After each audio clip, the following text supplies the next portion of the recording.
mayambo ahanba maktada Manipuri wari yumjauna mayambo amukka hana punemjari ngasi soi khuna mayamgidamakta ni haidana phullohra story ama puduna laksari wari asili thokjarapa matamda soi kiba langkiba kaya yaurabasu mayamna puksel sauna ngakpiyu aduga amana wari asi hingliba natraga laikhidraba kanagumba mataga mari lenana ijaba wari nasade bhabna mapung phana sagasaduna ijaba wari amakakni phare mayam adudi wari asi hongnaba tawjaraklagi ngasi gi wari asi gi mami abok lakhi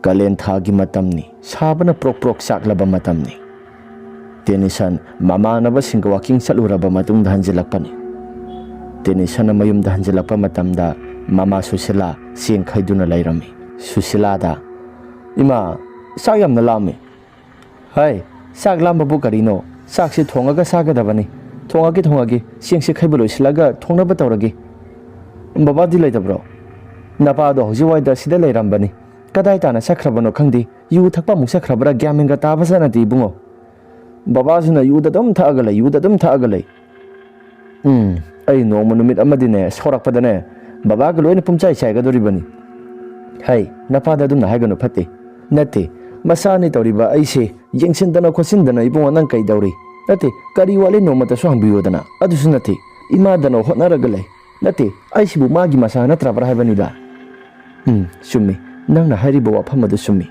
adubu napadi mamang thaki matamdagi hauna yuda dum ngauraga laabani yuda ngaur laaga kai maramgi nate nupi thakpa ngamoida boiragana kadobagi ima selobiri no habanida yari bungo to yari mi na taraga phajaba wa nate pharabasu phatrabasu napani ngaugera phaigera napa ama leibasi nang narabuk yamna pharabani ima baba leibasi laibak yamna phai khangi ado sumna dum layu habanida ngoksin phajinadana numit hek tabaga yu thaktugi da tawraga lei asadi onthokna hina khidre hayongai aina nupi anganga thira kanda baba se sumaina sum tawraga leirabadi aidi yaroi haribasini ngalingai matam sida wakhal taraga adum laita khundana leiboirabadi khara su phagadabani sumaina sum tawraga leirabadi hayeng lakadoriba mawodusu aikhoi yum masigi tawriba mo mo tawsingase aidi maudu phawuda kuina leini haba thajade ko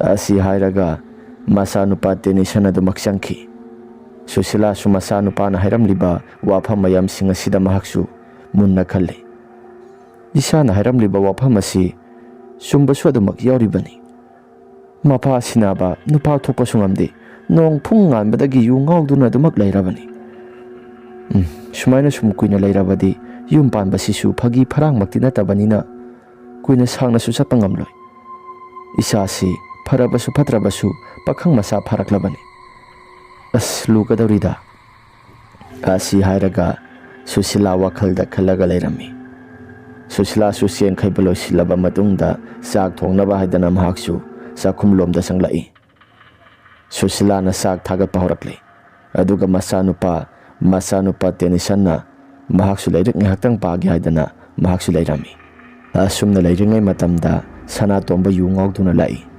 sana tomba na yu ngauraga lauraga sumna swairaki laikai sida mawam talogde aisini sana tomba hinglingai matamda kanagumba mata mawa logde dilogde aina toningba tawbada kanana thingba ngamgadoriba mawa mata logde haidana sana tomba mahaki masala sida kaigumba khara sola galakpani asumna sana tomban hek lakpa matamda yum thangnabada lairiba lakhi gi yum phamadu uthu ore sana tombana yengo sigi yum thangnabada lairiba indon lakhi asina kari saraga kari thaga mahaksu ahal matam soi silagle thabak subo nombo so mata tawdi no mata thaba inkhang ama subo sudi aisi magi masa oina po amadi kayada nungai gadaba thabak su amata subudi aduga sabadi adumak masai migi maral mathum su tondaba malido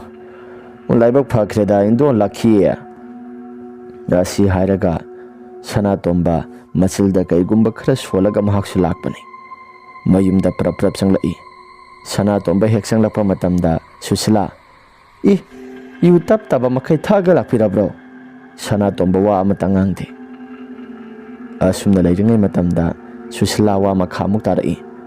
ꯑꯩꯅ ꯍꯥꯏꯔꯤꯁꯤ ꯇꯥꯗꯕ꯭ꯔꯣ? U ꯇꯞ ꯇꯥꯕ ꯃꯈꯩ ꯊꯛꯑꯒ ꯑꯃꯨꯛ ꯂꯥꯛꯄꯤꯔꯕ꯭ꯔꯣ? ꯂꯥꯛꯑꯦ. U ꯉꯥꯎꯔꯒ ꯂꯥꯛꯑꯦ. ꯅꯨꯡꯇꯤꯒꯤ ꯊꯛꯑꯒ ꯍꯟꯖꯤꯜꯂꯛꯑꯦ ꯈꯪꯉꯃꯛꯇꯗ ꯍꯟꯖꯤꯟ ꯍꯪꯉꯤꯗꯨ ꯀꯩꯒꯤꯅꯣ? ꯑꯁ, ꯅꯁꯥꯁꯦ ꯐꯔꯕꯁꯨ ꯐꯠꯇ꯭ꯔꯕꯁꯨ ꯆꯥꯎꯔꯛꯑꯕꯅꯤꯀꯣ. ꯏꯀꯥꯏꯕ ꯈꯔ ꯈꯪꯅꯁꯤ. ꯀꯔꯤꯒꯤ ꯏꯀꯥꯏꯕ? ꯑꯩꯅ ꯌꯨ ꯊꯛꯏꯁꯦ ꯅꯪꯒꯤ ꯅꯔꯜꯅ ꯊꯛꯄ꯭ꯔꯥ? ꯅꯔꯜꯅ ꯊꯛꯄ꯭ꯔꯣ? 이럴ꯅ ꯊꯛꯄꯅꯤ. ꯑꯁꯨꯝꯅ ꯍꯥꯏꯔꯛꯄ ꯃꯇꯝꯗ ꯃꯆꯥꯅꯨꯄꯥ ꯇꯦꯅꯤꯁꯟ ꯁꯧꯒꯠꯂꯛꯂꯦ. ꯇꯦꯅꯤꯁꯟꯅ, ꯕꯕꯥ, ꯐꯔꯕꯁꯨ ꯐꯠꯇ꯭ꯔꯕꯁꯨ ꯏꯃꯨꯡ ꯑꯁꯤꯒꯤ ꯑꯍꯜꯅꯤ. ꯕꯕꯥꯅ ꯏꯃꯨꯡ ꯑꯁꯤ ꯀꯗꯥꯏꯗ ꯀꯔꯤꯗ ꯁꯣꯏꯈꯤꯒꯗꯒꯦ ꯍꯥꯏꯔꯒ ꯌꯦꯡꯁꯤꯟꯒꯗꯕꯅꯤ. ꯀꯗꯥꯏꯗ ꯀꯔꯤꯗ ꯁꯣꯏꯈꯤꯒꯗꯒꯦ ꯌꯦꯡꯁꯤꯟꯒꯗꯕ ꯕꯕꯥꯅ ꯑꯗꯨꯝꯅ ꯁꯨꯝ ꯉꯥꯎꯔꯒ ꯂꯩꯔꯕꯗꯤ ꯌꯨꯝ ꯑꯁꯤ ꯀꯔꯝꯅ ꯆꯥꯎꯈꯠꯄ ꯄꯨꯔꯛꯀꯗꯧꯔꯤꯕꯅꯣ? ꯁꯤꯁꯨ ꯄꯥꯈꯪ ꯐꯔꯛꯂꯦ ꯀꯥꯏꯅ ꯑꯩꯉꯣꯟꯗꯒ ꯆꯤꯟꯊꯛꯇꯒ ꯈꯨꯝꯕꯒ ꯇꯧꯔꯤꯅꯤꯁꯦ. ꯆꯠꯈ꯭ꯔꯣ ꯆꯠꯂꯣ, ꯇꯥꯅꯤꯡꯗꯦ. ꯑꯉꯥꯡ ꯃꯆꯥ ꯅꯪꯅ ꯑꯩꯉꯣꯟꯗꯒ ꯆꯤꯟꯊꯛꯇꯒ ꯈꯨꯝꯕ ꯌꯥꯕ꯭ꯔꯥ? ꯕꯕꯥ, ꯑꯩꯅ ꯍꯥꯏꯖꯔꯤꯕꯁꯤ ꯆꯤꯟꯊꯛꯇ ꯈꯨꯝꯕ ꯅꯠꯇꯦ. ꯏꯄꯥꯅ ꯐꯍꯟꯅꯤꯡꯗꯅ ꯍꯥꯏꯔꯤꯕꯅꯤ. ꯑꯁꯨꯝꯅ ꯁꯨꯝ ꯇꯧꯔꯒ ꯂꯩꯔꯕꯗꯤ ꯑꯩꯈꯣꯏꯗꯤ ꯃꯇꯧ ꯀꯔꯝꯅ ꯌꯨꯝ ꯑꯁꯤ ꯅꯨꯡꯉꯥꯏꯅ ꯄꯥꯟꯕ ꯍꯥꯏꯕꯗꯨ ꯑꯣꯏꯒꯗꯧꯔꯤꯕꯅꯣ? ꯅ ꯌꯦꯡꯉꯨꯇꯨ, ꯃꯤꯒꯤ ꯃꯃꯥ ꯃꯄꯥ ꯑꯣꯏꯕꯁꯤꯡ ꯑꯁꯤꯅ ꯃꯆꯥꯁꯤꯡ ꯑꯁꯤ ꯀꯃꯥꯏꯅ ꯍꯣꯠꯅꯕꯤꯒꯦ ꯍꯥꯏꯕꯗꯨ ꯌꯦꯡꯉꯨ. ꯕꯕꯥꯗꯤ ꯊꯕꯛꯁꯨ ꯑꯃꯠꯇ ꯁꯨꯗꯦ. ꯅꯣꯡꯐꯨ ꯉꯥꯟꯕꯗꯒꯤ ꯌꯨꯗ ꯉꯥꯎꯔꯒ ꯂꯩ. ꯃꯗꯨꯒꯤꯁꯨ ꯃꯊꯛꯇ ꯌꯨ ꯉꯥꯎꯕꯤꯒꯤꯁꯨ ꯃꯊꯛꯇ ꯂꯥꯎ ꯈꯣꯡꯗꯨꯅ ꯑꯗꯨꯃꯛ ꯇꯧꯗꯨꯅ ꯁꯥꯟꯅꯔꯤꯕꯅꯤ. ꯐꯔꯕꯁꯨ ꯐꯠꯇ꯭ꯔꯕꯁꯨ ꯕꯕꯥꯁꯤ ꯏꯃꯨꯡ ꯑꯁꯤꯒꯤ ꯑꯍꯜꯅꯤ. ꯇꯥꯅꯤꯡꯗꯦ. ꯑꯩ ꯀꯅꯥꯒꯨꯝꯕ ꯑꯃꯠꯇꯒꯤ ꯋꯥ ꯉꯥꯡꯕ ꯑꯃꯠꯇ ꯇꯥꯅꯤꯡꯗꯦ. ꯅꯃꯥꯁꯨ ꯉꯥꯏꯔꯦ, ꯅꯪꯁꯨ ꯉꯥꯏꯔꯦ, ꯑꯃꯠꯇ ꯇꯥꯅꯤꯡꯗꯦ. ꯉꯁꯤ ꯍꯥꯏꯔꯒ ꯁꯅꯥꯇꯣꯝꯕ ꯃꯍꯥꯛꯀꯤ ꯀꯥ ꯇꯝꯅ ꯑꯗꯨꯃꯛ ꯆꯪꯈ꯭ꯔꯦ. ꯁꯅꯥꯇꯣꯝꯕꯒꯤ ꯋꯥꯐꯝ ꯑꯗꯨ ꯇꯥꯕ ꯃꯇꯝꯗ ꯃꯆꯥꯅꯨꯄꯥ ꯇꯦꯅꯤꯁꯟ, ꯃꯍꯥꯛꯁꯨ ꯃꯁꯥꯁꯦ ꯄ꯭ꯔꯣꯛ ꯆꯥꯛꯏ. ꯃꯄꯥꯅꯤ, ꯃꯥꯟꯅꯔꯨꯕꯁꯨ ꯌꯥꯗꯕꯒꯨꯝ ꯇꯧ, ꯌꯨ ꯉꯥꯎꯕꯅꯤꯅ. ꯇꯦꯅꯤꯁꯟꯅ, ꯑꯩꯕꯨ ꯑꯁꯤꯒꯤ ꯏꯃꯨꯡ ꯑꯁꯤꯗ ꯀꯔꯤ ꯃꯔꯝꯒꯤꯗꯃꯛꯇ ꯄꯣꯛꯄꯤꯔꯤꯕꯅꯣ? ꯅꯠꯇꯦ, ꯑꯩꯁꯦ ꯁꯤꯒꯤ ꯏꯃꯨꯡ ꯑꯁꯤꯗ ꯀꯔꯤꯒꯤꯗꯃꯛꯇ ꯑꯩꯁꯦ ꯄꯣꯛꯄꯤꯔꯝꯃꯤꯕꯅꯣ? ꯑꯁꯤ ꯍꯥꯏꯔꯒ ꯇꯦꯅꯤꯁꯟ ꯀꯞꯄꯤ. ꯃꯆꯥꯅꯨꯄꯥꯅ ꯀꯞꯄꯗꯨ ꯎꯕ ꯃꯇꯝꯗ ꯃꯃꯥ ꯁꯨꯁꯤꯂꯥꯁꯨ ꯀꯞꯄ ꯑꯗꯨꯃꯛ ꯍꯧꯔꯛꯏ. ꯑꯁꯨꯝꯅ ꯉꯥꯏꯍꯥꯛꯇꯪꯒꯤ ꯃꯇꯨꯡꯗ ꯆꯥꯛ ꯊꯤꯔꯒꯦ ꯍꯥꯏꯗꯨꯅ ꯆꯥꯛ ꯊꯤꯔꯦ. ꯇꯦꯅꯤꯁꯟꯅ, ꯏꯃꯥ, ꯑꯩ ꯆꯥꯔꯒꯦ. ꯌꯨ ꯉꯥꯎꯕ ꯃꯤꯁꯤꯗꯤ ꯆꯥꯒꯦꯔꯥ ꯆꯥꯔꯣꯏꯔꯥ ꯑꯩ ꯒ꯭ꯌꯥꯟ ꯃꯦꯟ ꯇꯥꯗꯦ. ꯑꯩ ꯆꯥꯔꯒꯦ. ꯑꯁꯤ ꯍꯥꯏꯔꯒ ꯇꯦꯅꯤꯁꯟ ꯆꯥꯛ ꯑꯗꯨ ꯄ꯭ꯔꯞ ꯆꯥꯊꯣꯛꯂꯦ. ꯁꯨꯁꯤꯂꯥꯁꯨ ꯃꯍꯥꯛꯀꯤ ꯃꯄꯨꯔꯣꯏꯕ ꯆꯥꯛ ꯆꯥꯗ꯭ꯔꯤ ꯍꯥꯏꯗꯨꯅ ꯑꯗꯨꯃꯛ ꯂꯩꯔꯤ. ꯑꯩꯕꯨ ꯍꯧꯗꯣꯛꯑꯒ ꯑꯃꯨꯛꯇꯪ ꯆꯥꯛ ꯑꯁꯤ ꯆꯥꯃꯤꯟꯅꯁꯤꯔꯥ? ꯆꯥꯛ ꯑꯁꯤ ꯏꯊꯟꯇ ꯑꯃꯨꯛ ꯆꯥꯏ ꯍꯥꯏꯗꯅ ꯏꯔꯥꯡ ꯑꯃꯨꯛ ꯇꯧꯔꯛꯂꯕꯗꯤ? ꯍꯣꯏꯗ, ꯍꯧꯗꯣꯛꯑꯒꯦꯗ. ꯑꯁꯤ ꯍꯥꯏꯔꯒ ꯁꯨꯁꯤꯂꯥ ꯃꯍꯥꯛꯀꯤ ꯃꯄꯨꯔꯣꯏꯕꯅ ꯇꯨꯝꯂꯤꯕ ꯐꯃꯨꯡ ꯑꯗꯨ ꯃꯗꯨ ꯇꯥꯅ ꯂꯥꯛꯂꯦ. ꯁꯨꯁꯤꯂꯥꯅ, ꯇꯥꯕ꯭ꯔꯣ? ꯆꯥꯛꯁꯤ ꯊꯤꯗꯣꯛꯂꯦ, ꯆꯥꯅꯕ ꯇꯧꯔꯁꯤꯔꯥ? ꯑꯁꯨꯝꯅ ꯍꯧꯗꯣꯛꯄꯗ ꯁꯅꯥꯇꯣꯝꯕ ꯐꯨꯛ ꯍꯧꯒꯠꯂꯛꯏ. ꯋꯥ ꯂꯥꯟ ꯑꯃꯠꯇ ꯉꯥꯡꯗꯦ. ꯆꯥꯛꯈꯨꯝ ꯇꯝꯅ ꯐꯦꯔꯦ ꯍꯥꯏꯔꯒ ꯑꯗꯨꯃꯛ ꯆꯪꯂꯛꯏ. ꯁꯅꯥꯇꯣꯝꯕꯒꯤ ꯃꯃꯥꯡꯗ ꯆꯥꯛ ꯆꯥꯂꯨꯛ ꯑꯗꯨ ꯊꯥꯗꯣꯛꯂꯛꯂꯦ. ꯆꯥꯛ ꯆꯥꯂꯨꯛ ꯑꯗꯨ ꯍꯦꯛ ꯊꯝꯕ ꯃꯇꯝꯗ ꯁꯅꯥꯇꯣꯝꯕ ꯆꯥꯛ ꯑꯗꯨ ꯃꯍꯥꯛꯁꯨ ꯈꯖꯤꯛ ꯆꯥꯏ. ꯑꯗꯨꯒ ꯏꯟꯁꯥꯡ ꯑꯗꯨ ꯍꯨꯞꯄ ꯃꯇꯝꯗ ꯏꯟꯁꯥꯡ ꯑꯗꯨ ꯍꯥꯎꯔꯝꯗ꯭ꯔꯦ. ꯁꯨꯁꯤꯂꯥꯗ ꯑꯣꯟꯁꯤꯜꯂꯒ ꯍꯥꯏꯔꯛꯏ. ꯏꯟꯁꯥꯡ ꯑꯁꯤꯗꯤ ꯑꯍꯥꯎꯕ ꯑꯃꯠꯇ ꯊꯣꯡꯗ꯭ꯔꯕ꯭ꯔꯥ? ꯏꯟꯁꯥꯡ ꯑꯗꯨ ꯂꯩꯇ꯭ꯔꯦ. ꯑꯍꯥꯎꯕ ꯑꯃꯠꯇꯁꯨ ꯂꯩꯇꯦ. ꯄꯥꯡꯅꯕ ꯑꯗꯨꯝ ꯆꯥꯔꯁꯤꯗ. ꯑꯩꯗꯤ ꯑꯍꯥꯎꯕ ꯆꯥꯗ꯭ꯔꯗꯤ ꯌꯥꯔꯣꯏꯍꯦ. ꯑꯁꯨꯛ ꯍꯥꯎꯇꯕ ꯏꯟꯁꯥꯡꯁꯤꯕꯨ ꯀꯔꯤ ꯃꯔꯝꯒꯤ ꯅꯪꯅ ꯊꯣꯡꯉꯤꯕꯅꯣ? ꯁꯤꯕꯨ ꯏꯟꯁꯥꯡꯅꯦꯅ ꯀꯅꯥꯅ ꯆꯥꯒꯗꯧꯔꯤꯕꯅꯣ? ꯍꯨꯏ ꯍꯧꯗꯣꯡꯗ ꯊꯥꯗꯣꯛꯑꯕꯁꯨ ꯁꯤꯒꯤ ꯏꯟꯁꯥꯡꯁꯤꯗꯤ ꯆꯥꯕ ꯌꯥꯔꯣꯏ. ꯑꯁꯤ ꯍꯥꯏꯔꯒ ꯁꯅꯥꯇꯣꯝꯕ ꯃꯍꯥꯛꯀꯤ ꯅꯨꯄꯤꯅ ꯄꯨꯊꯣꯔꯛꯄ ꯏꯟꯁꯥꯡ ꯑꯗꯨ ꯂꯥꯛꯇꯅ ꯂꯪꯈꯤ. ꯇꯧꯔꯤꯕ ꯄꯨꯝꯅꯃꯛꯁꯤꯡ ꯑꯁꯤꯗ ꯇꯦꯅꯤꯁꯟꯗꯤ ꯑꯗꯨꯃꯛ ꯃꯁꯥꯁꯤ ꯄ꯭ꯔꯣꯛ ꯆꯥꯛꯇꯨꯅ ꯈꯪꯗꯨꯅ ꯂꯩꯔꯤꯕꯅꯤ. ꯁꯅꯥꯇꯣꯝꯕꯩ ꯅꯨꯄꯤ ꯁꯨꯁꯤꯂꯥꯅ, ꯑꯩꯈꯣꯏꯕꯨ ꯀꯃꯥꯏꯅ ꯂꯦꯜꯂꯣ ꯍꯥꯏꯕꯅꯣ? ꯌꯨꯝ ꯑꯁꯤꯒꯤ ꯅꯨꯄꯥꯅꯦ ꯍꯥꯏꯗꯅ ꯊꯕꯛ ꯏꯪꯈꯥꯡ ꯁꯨꯗꯅ ꯄꯩꯁꯥ ꯅꯨꯡꯁꯥ ꯇꯥꯟꯕꯁꯨ ꯅꯠꯇꯦ. ꯌꯨꯝ ꯑꯁꯤꯗ ꯅꯣꯡꯃꯒꯤ ꯊꯣꯡꯉꯤꯕ ꯑꯍꯥꯎꯕ ꯅꯠꯇ꯭ꯔꯒꯁꯨ ꯆꯥꯕ ꯀꯩꯗꯧꯒꯦ? ꯐꯔꯕꯁꯨ ꯐꯠꯇ꯭ꯔꯕꯁꯨ ꯅꯪ ꯌꯨꯝ ꯑꯁꯤꯒꯤ ꯅꯨꯄꯥꯅꯤ. ꯅꯪꯅ ꯄꯨꯁꯤꯜꯂꯛꯂꯒ ꯑꯩꯈꯣꯏꯁꯤ ꯆꯥꯒꯗꯧꯔꯤꯕꯅꯤ. ꯄꯩꯁꯥꯁꯨ ꯑꯃꯠꯇ ꯊꯣꯛꯇꯦ. ꯑꯗꯨꯒ ꯑꯊꯣꯡꯕ ꯈꯔꯁꯤ ꯆꯥꯔꯒ ꯂꯦꯡꯒꯗꯕꯁꯤꯗ ꯀꯩꯝꯇꯁꯨ ꯄꯨꯁꯤꯜꯂꯛꯇꯅ ꯑꯗꯨꯝꯅ ꯍꯦꯛ ꯇꯧꯕꯤꯕ ꯍꯧꯅꯕ꯭ꯔꯥ? ꯌꯨꯝ ꯑꯁꯤꯗ ꯂꯩꯕ ꯉꯝꯂꯣꯏ ꯍꯥꯏꯔꯒꯅ ꯆꯠꯈ꯭ꯔꯣ ꯅꯄꯥꯝꯗ. ꯑꯩꯒꯤꯗꯤ ꯕꯦꯔꯥ ꯑꯃꯠꯇ ꯂꯩꯇꯦ. ꯆꯠꯈ꯭ꯔꯣ. ꯇꯥꯅꯤꯡꯗꯦ. ꯅꯪꯅ ꯉꯥꯡꯕ ꯋꯥꯒ ꯑꯩ ꯑꯃꯠꯇ ꯇꯥꯅꯤꯡꯗꯦ. ꯑꯁꯤ ꯍꯥꯏꯔꯒ ꯁꯨꯁꯤꯂꯥꯗ ꯌꯥꯝꯅ ꯊꯤꯅ ꯉꯥꯡꯂꯛꯄꯅꯤ. ꯁꯨꯁꯤꯂꯥꯗ ꯉꯥꯡꯕ ꯆꯩꯕꯁꯤ ꯇꯥꯕ ꯉꯝꯂꯛꯇ꯭ꯔꯦ. ꯇꯦꯅꯤꯁꯟꯁꯨ ꯍꯧꯒꯠꯂꯒ ꯃꯄꯥꯗ ꯈꯨꯠ ꯊꯥꯔꯁꯤꯔꯥ ꯍꯥꯏꯕ ꯐꯥꯎꯕꯗ ꯈꯜꯂꯛꯂꯦ. ꯑꯗꯨꯕꯨ ꯃꯄꯥꯅꯤ, ꯈꯨꯠ ꯊꯥꯕ ꯐꯠꯇꯦ. ꯑꯁꯤ ꯈꯜꯂꯒ ꯃꯍꯥꯛꯁꯨ ꯑꯗꯨꯝ ꯇꯨꯃꯤꯟꯅ ꯂꯩ. Ngaihaktangi matungda makhut sop hamjili sak aduda. Aduga Susilada sumna swairami. Nangna thongba injangsi nangna sana pamna sajauro. Aidi oe. Yare. Yu thakpa naidi yare. Thabok sui sudi yamna ngangido kaigino. Ha. Thangnabada laiba indon laki asidi sahi lisang sina thabaga si sungsu suraktrabani. Mathanda susai. Wa sumana mani naidana dumak pali. Hingkhol sing asi yengudana magi hingkhol asi pak sauribani sit nan hekta pali aikhoigi yumpham asina kari yengu okondu mali sumang asisu pumchai sairaga lei tasena hairabada sumang asi kasu thudokpa amata su saidi Susilana nongphung nganbadagi hauna tasindana khosindana tauribani Susilana kadaidagi wano nongphung nganbadagi tasindana khosindana tauribasi nangna nongmata tasinbibra Hey, uang akan taning de. Taning de hari basini. Taning de. Asi hairaga sana tomba du maksangkri. Mahaki pamung da pop taba makaya du makpo thakri. Susila sukapi. Susila mahaki sak saruk khara saraba matungda mahaksu mahaki ka da sanglaga du maktumkri. Tenisan mapana tawrakliba mong mataw singasi mahak na hegyan tarakpadagi hauna sumna hektaw duna layraklabani. Tenisan ngasay mapana ngang pa sa iba tokiba mayang pumnamak singado. Mahaki masasya sumasum kanjilaklabang matamda. Tenisan mapanda thoklaga mapana ngang pa sa iba tauriba mayang pumnamak singasigi may sagado khang bangam na bahaydana. Ay hingi matam maduda hangsit langboy na mapalda tholai. Manggol gi surita pamaduda pamdaraklaga tenisan wakalda sosum na nungayta na soli. Migi mapana sang thokpa makay. Masa si kadaida karida soiki kadagi hairaga sena duna lairi. Aduga igi pasina yu tap taba makai ngauraga nungti kudingi yu thak taba yade haibagi matagumna. Asumna nupi angangdu otpa naiba tauba. Aigi pasibu sarakpa dhatu makhala si kari dhatu makhala sarakpa mino sibo. Asuk jamna phattaba mi sibo. Asumna sum tauduna lairabadi. Imai sa sidi nongmagi wakhala si itok thor. Wanthok panida. Ipa phataba siba ngai baibaduni si hairaga tenisan atiyada thokliba thaja mahakta yenglaga mamitagi mapi singthadana mahaksu kaptuna leiri asumna leiringai matamda makhoigi yumthangnabada leiriba yumado madugi manungdagi kanagumba amana kangsi khingbagumna makhol khara sudarakle kangsi khingliba maike sumda mamaido leisilaga yengluba matamda tenisan mahaki masasi tu pungsungda sungba horakle tenisanna Kaino abok lakhiweda maya sion siluba matamde sasi tu asuk yamna sungibasi karigino sibu karigino asi hairaga tenisan adum lairami ngaihaktangi matungda kangsi khingbagi makhol tarambadusu sab hekta leplaga sarik khingbagi makhol amamuk tarakle ahingi matam maduda asumna sarik khingbagi makhol aduna mahaki masasi yamna hainadaba haibadu waire tenisan na masasi su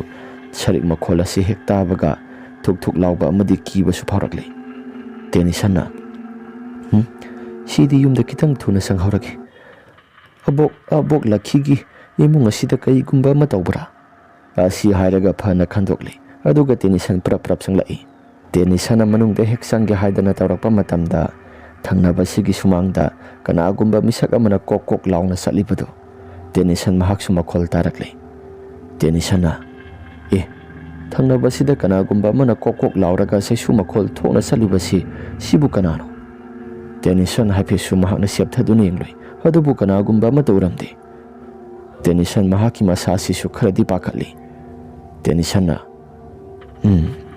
kok laungna salibasi aidi sasi onthona su haina khidreda makhol asi tabudi tai adubu masak masadi amata uba phamdi kamana tawriba ibok lakhiyoida tawribra ibu haipetang sangaga yengsira makhoigi sumang matol asida tenisan lakhiyoida haipet mahaki masasi sumang matol phauba makhong asi thangjilnduna salui tenisan mahaki masasi akiba mata yaudana sangsilubani asumna tenisan hek sangsiluba matamda kaisu thudokpa mata leiramdi lakhigi yum asisu kanagumba mata leitabagumnana yum asisu pumam hekta mami maiga mata hek thandi tenisana ibok lakhi asisu nungaina pothari mali maiga mata hek thandi phare ꯑꯩꯁꯨ ꯌꯨꯝꯗ ꯈꯔ ꯊꯨꯅ ꯆꯪꯂꯒꯦ, ꯊꯥꯕꯜꯒꯤ ꯃꯉꯥꯜ ꯑꯁꯤꯁꯨ ꯑꯣꯟꯊꯣꯛꯅ ꯐꯖꯈ꯭ꯔꯦꯗ ꯍꯥꯏꯗꯅ ꯇꯦꯅꯤꯁꯟ ꯄ꯭ꯔꯞ ꯄ꯭ꯔꯞ ꯆꯪꯁꯤꯜꯂꯛꯄꯅꯤ꯫ ꯑꯗꯨꯕꯨ ꯃꯍꯥꯛꯅ ꯃꯃꯥꯏ ꯍꯦꯛ ꯂꯩꯊꯣꯔꯛꯄ ꯃꯇꯝꯗ ꯁꯨꯃꯥꯡ ꯃꯇꯣꯜ ꯊꯪꯕ ꯁꯔꯨꯛ ꯑꯗꯣꯝꯗ ꯀꯅꯥꯒꯨꯝꯕ ꯃꯨꯁꯤꯟ ꯃꯨꯕ ꯃꯤꯁꯛ ꯑꯃ ꯃꯃꯤ ꯁꯥꯃꯤ ꯑꯣꯏꯅ ꯃꯥꯡꯈꯤꯕꯒꯨꯝ ꯇꯧꯔꯤꯕꯗꯣ ꯇꯦꯅꯤꯁꯟ ꯃꯍꯥꯛꯀꯤ ꯃꯁꯥꯗꯁꯨ ꯍꯥꯏꯐꯦꯠ ꯎꯔꯛꯄꯅꯤ꯫ ꯇꯦꯅꯤꯁꯟꯅ ꯀꯩꯅꯣꯗ ꯁꯨꯃꯥꯡ ꯃꯇꯣꯜ ꯑꯁꯤꯗ ꯃꯤꯁꯛ ꯑꯃꯒꯤ ꯃꯇꯧꯒꯨꯝꯅ ꯁ꯭ꯋꯥꯏ ꯂꯥꯎꯅ ꯍꯦꯛꯇ ꯃꯥꯡꯈꯤꯕꯁꯤꯅ ꯀꯔꯤ ꯍꯥꯏꯗꯅ ꯇꯦꯅꯤꯁꯟ ꯋꯥꯈꯜꯗꯁꯨ ꯈꯜꯂꯤ꯫ ꯀꯔꯤꯒꯨꯝꯕ ꯑꯃꯠꯇ ꯈꯟꯕ ꯇꯧꯗ ꯇꯦꯅꯤꯁꯟ ꯄ꯭ꯔꯞ ꯄ꯭ꯔꯞ ꯆꯪꯂꯛꯄꯅꯤ꯫ ꯃꯈꯣꯏꯒꯤ ꯁꯨꯃꯥꯡ ꯃꯇꯣꯜ ꯌꯧꯗꯨꯅ ꯆꯨꯔꯤ ꯇꯥꯐꯝꯗ ꯍꯦꯛ ꯀꯥꯈꯠꯂꯛꯄ ꯃꯇꯝꯗ ꯊꯪꯅꯕꯁꯤꯗ ꯀꯅꯥꯒꯨꯝꯕ ꯑꯃꯅ ꯃꯉꯣꯟꯗ ꯆꯦꯞꯊ ꯌꯦꯡꯕꯒꯨꯝꯗꯅ ꯇꯦꯅꯤꯁꯟ ꯃꯍꯥꯛꯀꯤ ꯋꯥꯈꯜꯗꯁꯨ ꯈꯜꯂꯛꯂꯤ꯫ ꯇꯦꯅꯤꯁꯟꯅ ꯃꯍꯥꯛꯅ ꯍꯥꯏꯐꯦꯠꯁꯨ ꯆꯦꯞꯊꯗꯨꯅ ꯌꯦꯡꯂꯨꯕ ꯃꯇꯝꯗ ꯀꯅꯥꯒꯨꯝꯕ ꯑꯃꯠꯇ ꯍꯦꯛ ꯂꯩꯔꯝꯗꯦ꯫ ꯇꯧꯔꯤꯕ ꯃꯑꯣꯡ ꯃꯇꯧꯁꯤꯡ ꯑꯁꯤꯗ ꯇꯦꯅꯤꯁꯟ ꯃꯍꯥꯛꯀꯤ ꯃꯁꯥ ꯑꯁꯤ ꯆꯤꯡꯅꯕ ꯑꯁꯨꯝ ꯍꯦꯜꯂꯛꯂꯤ꯫ ꯑꯗꯨꯕꯨ ꯋꯥꯈꯜꯗ ꯀꯥ ꯍꯦꯟꯅ ꯊꯣꯏꯗꯣꯛꯅꯁꯨ ꯑꯃꯠꯇ ꯈꯟꯖꯤꯟꯕ ꯇꯧꯗ ꯑꯗꯨꯃꯛ ꯄ꯭ꯔꯞ ꯄ꯭ꯔꯞ ꯆꯪꯂꯛꯏ꯫ ꯇꯦꯅꯤꯁꯟ ꯃꯍꯥꯛꯀꯤ ꯐꯃꯨꯡꯗ ꯍꯤꯞꯊꯔꯦ, ꯑꯗꯨꯒ ꯋꯥꯈꯜꯗꯁꯨ ꯑꯁꯨꯝꯅ ꯈꯜꯂꯤ꯫ ꯊꯪꯅꯕꯗ ꯂꯩꯔꯤꯕ ꯑꯕꯣꯛ ꯂꯛꯈꯤ ꯑꯁꯤ ꯃꯍꯥꯛꯀꯤ ꯃꯁꯥ ꯑꯁꯤꯕꯨ ꯑꯍꯤꯡ ꯈꯨꯗꯤꯡꯒꯤ ꯇꯨꯝꯗꯕꯤꯗ ꯀꯔꯤꯒꯨꯝꯕ ꯑꯃ ꯇꯧꯔꯤꯕ꯭ꯔꯥ? ꯍꯦꯟꯅ ꯚꯥꯞ ꯍꯦꯟꯖꯤꯟꯅ ꯈꯟꯖꯤꯜꯂꯨꯕꯁꯤꯁꯨ ꯌꯥꯗꯦꯗ꯫ ꯕꯕꯥꯅ ꯍꯥꯏꯒꯨꯝꯗꯅ ꯆꯍꯤ 60 ꯆꯨꯞꯄ ꯑꯃ ꯀꯔꯤꯒꯨꯝꯕ ꯑꯃꯠꯇ ꯁꯨꯕ ꯅꯣꯝꯕ ꯇꯧꯗ ꯆꯥꯔꯤꯕꯁꯤꯁꯨ ꯃꯔꯝ ꯑꯃꯗꯤ ꯁꯣꯏꯗꯅ ꯂꯩꯐꯝ ꯊꯣꯛꯏ꯫ ꯃꯥ ꯑꯗꯨꯛ ꯌꯥꯝꯅ ꯑꯍꯜ ꯑꯣꯏꯔꯦ, ꯑꯗꯨꯕꯨ ꯆꯍꯤ ꯆꯨꯞꯄ ꯀꯔꯤꯒꯨꯝꯕ ꯑꯃꯠꯇ ꯁꯨꯕ ꯇꯧꯗ ꯃꯁꯥꯁꯤ ꯅꯨꯡꯉꯥꯏꯅ ꯑꯗꯨꯃꯛ ꯃꯅꯥ ꯃꯅꯤꯟ ꯅꯥꯏꯗ ꯑꯩꯈꯣꯏꯗꯁꯨ ꯌꯨꯝꯊꯪꯅꯕꯅꯤ꯫ ꯅꯣꯡ ꯐꯥꯗꯣꯛꯇꯁꯨ ꯆꯦꯡ ꯄꯨꯒꯦ, ꯏꯟꯁꯥꯡ ꯃꯅꯥ ꯃꯁꯤꯡ ꯑꯁꯤ ꯍꯦꯛꯀꯦ ꯍꯥꯏꯕ ꯋꯥꯍꯩ ꯑꯁꯤ ꯁꯨꯡꯍꯥꯏ ꯍꯥꯏꯗꯦ꯫ ꯀꯃꯥꯏꯅ ꯆꯥꯔꯤꯕꯖꯥꯠꯅꯣ ꯁꯤꯕꯨ? ꯑꯁꯨꯝꯅ ꯇꯦꯅꯤꯁꯟ ꯋꯥꯈꯜꯗ ꯖꯥꯠ ꯖꯥꯠ ꯈꯜꯂꯒ ꯃꯍꯥꯛꯁꯦ ꯑꯗꯨꯃꯛ ꯄꯣꯊꯥꯈ꯭ꯔꯦ꯫ ꯅꯣꯡꯉꯥꯜꯂꯛꯂꯕ ꯃꯇꯝꯗ ꯃꯃꯥꯗ ꯂꯣꯏꯅ ꯇꯝꯃꯤ ꯉꯔꯥꯡ ꯑꯍꯤꯡꯒꯤ ꯊꯧꯗꯣꯛ ꯑꯗꯨ꯫ ꯇꯦꯅꯤꯁꯟꯅ ꯄꯥꯎ ꯑꯗꯨ ꯇꯝꯕ ꯃꯇꯝꯗ ꯃꯃꯥ ꯁꯨꯁꯤꯂꯥꯅ, "ꯏꯕꯨꯡꯉꯣ, ꯅꯪꯗꯤ ꯑꯗꯨ ꯀꯩꯒꯤ ꯆꯠꯂꯨꯔꯤꯕ?" "ꯏꯃꯥ, ꯑꯩꯁꯨ ꯏꯁꯥꯁꯤ ꯕꯕꯥꯅ ꯉꯔꯥꯡ ꯀꯩꯅꯣ ꯈꯔ ꯉꯥꯡꯕ ꯆꯩꯕ ꯇꯧꯕꯗꯨꯗ ꯏꯁꯥꯁꯤ ꯄꯨꯛꯅꯤꯡ ꯑꯁꯤ ꯅꯨꯡꯁꯤꯔꯛꯇꯅ ꯃꯄꯥꯜ ꯑꯁꯤꯗ ꯑꯩꯁꯤ ꯃꯊꯥ ꯏꯪꯊꯅꯕ ꯍꯥꯏꯗꯅ ꯉꯥꯏꯍꯥꯛꯇꯪ ꯐꯝꯂꯨꯕꯅꯤ꯫ ꯁꯥꯁꯨ ꯌꯥꯝꯅ ꯁꯥꯏ꯫ ꯑꯗꯨꯗ ꯊꯪꯅꯕꯁꯤꯗ ꯑꯍꯥꯟꯕꯗ ꯀꯥꯡꯁꯤ ꯈꯤꯡꯕꯒꯤ ꯃꯈꯣꯜ ꯍꯥꯟꯅ ꯇꯥꯔꯝꯃꯤ꯫ ꯃꯗꯨꯒꯤ ꯃꯇꯨꯡꯗ ꯑꯃꯨꯛꯁꯨ ꯁꯔꯤꯛ ꯃꯈꯣꯜꯂꯣꯏ ꯀꯩꯕꯣꯏ ꯇꯧꯕ ꯑꯃ ꯇꯥꯔꯛꯄꯅꯤ." ꯁꯨꯁꯤꯂꯥꯅ, "ꯏꯕꯨꯡꯉꯣ, ꯅꯪ ꯃꯇꯨꯡ ꯃꯅꯥꯎꯗꯤ ꯑꯗꯨꯝꯅ ꯇꯧꯒꯅꯨꯀꯣ, ꯐꯠꯇꯦ." "ꯏꯃꯥ, ꯐꯠꯇꯦ ꯍꯥꯏꯔꯤꯕꯁꯤ ꯀꯔꯤ ꯊꯧꯗꯣꯛ ꯊꯣꯛꯄꯒꯨꯝꯕ ꯂꯩꯕꯒꯦ?" "ꯀꯩꯁꯨ ꯊꯣꯏꯗꯣꯛꯄ ꯐꯠꯇꯕꯕꯨꯗꯤ ꯂꯩꯇꯦ, ꯑꯗꯨꯕꯨ ꯌꯨꯝꯊꯪꯅꯕ ꯍꯅꯨꯕꯤꯁꯤ ꯏꯃꯥꯁꯨ ꯈꯔ ꯆꯤꯡꯅꯩ." "ꯏꯃꯥꯅ ꯆꯤꯡꯅꯔꯤꯕꯗꯨ ꯀꯃꯥꯏꯅ ꯆꯤꯡꯅꯔꯤꯕꯅꯣ?" "ꯅꯣꯡꯃ ꯅꯨꯃꯤꯠ ꯑꯃꯁꯨꯅꯦ, ꯑꯩꯅ ꯏꯁꯤꯡ ꯁꯣꯛꯄ ꯆꯠꯂꯨꯔꯒ ꯍꯟꯖꯤꯜꯂꯛꯄꯗ ꯑꯩꯈꯣꯏꯒꯤ ꯊꯣꯡꯒꯥꯜ ꯃꯄꯥꯁꯤꯗ ꯆꯞ ꯇꯤꯡꯅ ꯂꯦꯞꯄꯒ ꯃꯍꯥꯛꯅꯁꯨ 'ꯏꯕꯦꯝꯃ ꯁꯨꯁꯤꯂꯥ, ꯅꯪ ꯀꯩꯗꯧꯔꯤ?' ꯑꯁꯤ ꯍꯥꯏꯗꯅ ꯍꯪꯂꯛꯄꯅꯤ꯫ ꯃꯗꯨꯗ ꯑꯩꯁꯨ 'ꯏꯁꯤꯡ ꯁꯣꯛꯄ ꯆꯠꯂꯨꯕꯅꯤ ꯑꯕꯣꯛ' ꯍꯥꯏꯔꯒ ꯈꯨꯝꯂꯝꯃꯤ꯫ ꯃꯗꯨꯗ ꯃꯍꯥꯛꯅ ꯋꯥ ꯃꯈꯥ తాꯅ ꯏꯁꯤꯡ ꯁꯣꯛꯏꯕꯗꯨꯅ ꯀꯩꯒꯤ ꯍꯥꯏꯔꯒ ꯃꯃꯩ ꯃꯀꯣꯛ ꯁꯝꯅꯗꯕ ꯋꯥ ꯃꯌꯥꯝ ꯑꯃ ꯉꯥꯡꯂꯛꯏ꯫ ꯅꯄꯥꯅ ꯍꯥꯏꯒꯨꯝꯅꯗꯅ ꯃꯍꯥꯛꯁꯤ ꯊꯕꯛ ꯁꯨꯕ ꯅꯣꯝꯕ ꯇꯧꯔꯒ ꯆꯥꯗꯕꯁꯨ ꯀꯨꯏꯔꯕꯅꯤ꯫ ꯀꯗꯥꯏꯗꯒꯤ ꯂꯥꯛꯄ ꯄꯩꯁꯥꯅ ꯆꯥꯔꯤꯕꯅꯣ ꯒ꯭ꯌꯥꯟ ꯃꯦꯟꯒ ꯇꯥꯗꯦ꯫ ꯑꯁꯨꯛ ꯑꯍꯜ ꯑꯣꯏꯔꯦ, ꯑꯗꯨꯕꯨ ꯑꯍꯜ ꯑꯣꯏꯖꯔꯕꯁꯤ ꯐꯥꯎꯕꯗ ꯀꯗꯥꯏꯗꯒꯤ ꯂꯥꯛꯄ ꯄꯩꯁꯥꯅ ꯆꯥꯔꯤꯕꯅꯣ? ꯅꯣꯡꯃꯇ ꯄꯩꯁꯥ ꯄꯨꯒꯦ, ꯆꯦꯡ ꯄꯨꯒꯦ ꯍꯥꯏꯕ ꯋꯥꯍꯩꯁꯤ ꯑꯃꯠꯇ ꯍꯥꯏꯗꯦ." "ꯏꯃꯥ, ꯑꯗꯨꯅꯤ ꯑꯩꯅ ꯋꯥꯈꯜ ꯈꯜꯂꯤꯕꯁꯤꯁꯨ."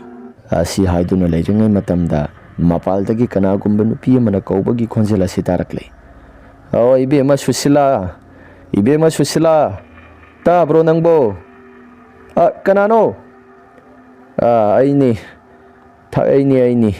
ꯅꯪꯒꯤ ꯅꯕꯣꯛ ꯂꯛꯈꯤꯅꯤ."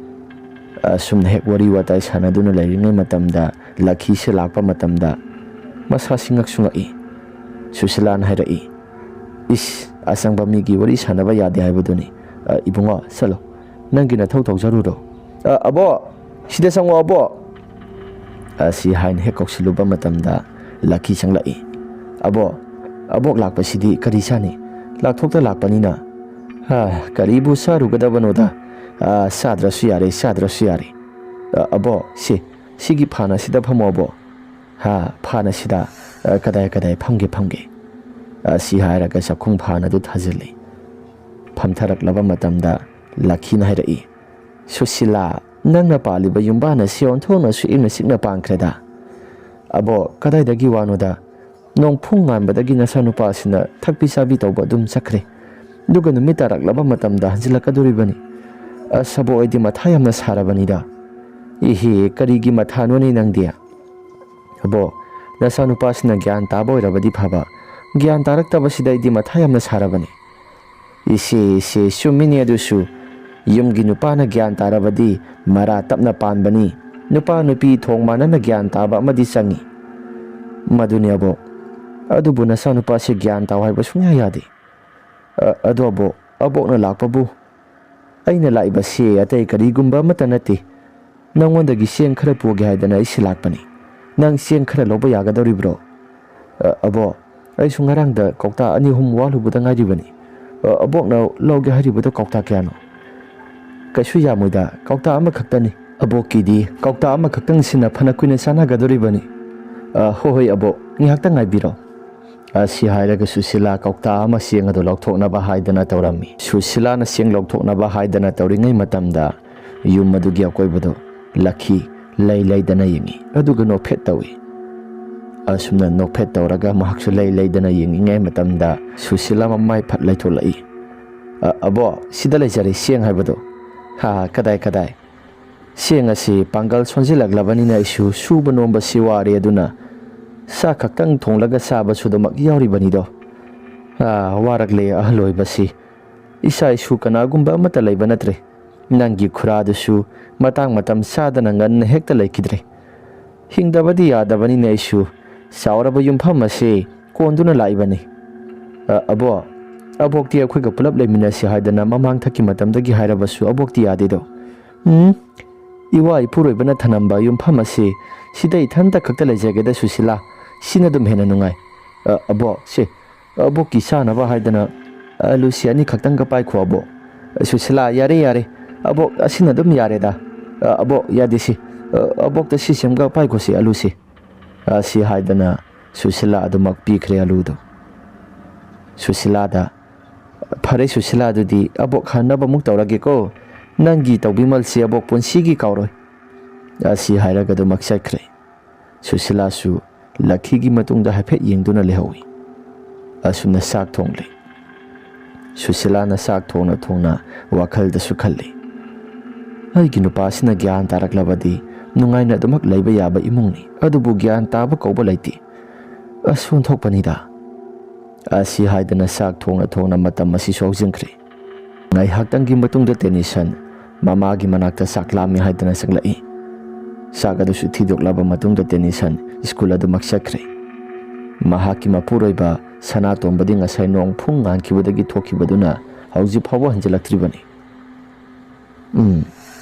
Magi hanabisi si sadom tawriba makai sungsaok saukhatlo.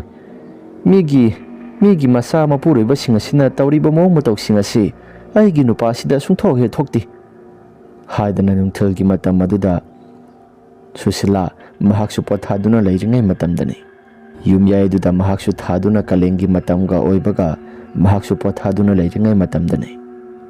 Asumna he pothaduna layringai matamda mahaki mamang maksida kanagumba misak ama musinmuna nupi amagi matawgumna sesu suraga kokok laon hekta mahaki mamang thongasi haidoktuna nungsi changnaba haiduna thamlibani.